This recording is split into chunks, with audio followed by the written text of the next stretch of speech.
අපි ඉන්නේ සුරලෝකෙ මෙහෙ ආවේ මැරිලා හිනා යනෝ බලන් තිබ්බන් ආපු පාර හැරිලා ගෑනු බඩ පෙන්නගෙන අඳින එක වැරදි නම් මොකටද සාරියක තිබ්බේ බඩ ඇරිලා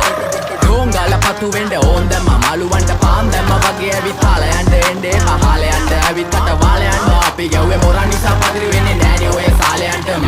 අම්මටවත් මෙල්ල නැති මාව කොයිද මෙල්ල වෙන්න යන්නේ අර කොයිවත් ඉන්න වෙලඹට සතියන්තේ හැමදාම කොල්ලෝ ඉන්නේ චිල් එකේ පිල් දාලා සෙට් වෙන්නේ සිංගාල කොළඹට හේතු නැඩෝ සනා වගේ පමා වෙන්න දැස නොපෙනුනත් අපි ගැව්වේ මුටි කන නිසා මොනාලිසා බලන් ඉන්නේ මගේ පැත්ත කියලා තාම හිටන් ඉන්නේ පුතා මම ජොන වගේ කොන නිසා ජන නිසා තාල දැම්මේ මගේ අතකුරි නෙලි සමමාන දැම්මේ බෝලා ගලෝ ගන්න කලි සම තාල කන්නේ වගේ හිත තිබෙ මැලි කම වාව ගන්න බැරි යාළුවෝන්ගේ කැක්කම මම රැප දෙන්නේ මල්ලි මට තාලේ විදියට මූස්වාලා දුන්නේ පුතේ රැප උසා හින්දියට අපේ උන්න බලන් ඉන්නේ hina වෙන්න කින්ඩියට රැප නැට්ටුකාරයෙක් නම් මම ඉන්නේ නැදියට සර්ගම් තාන්තම්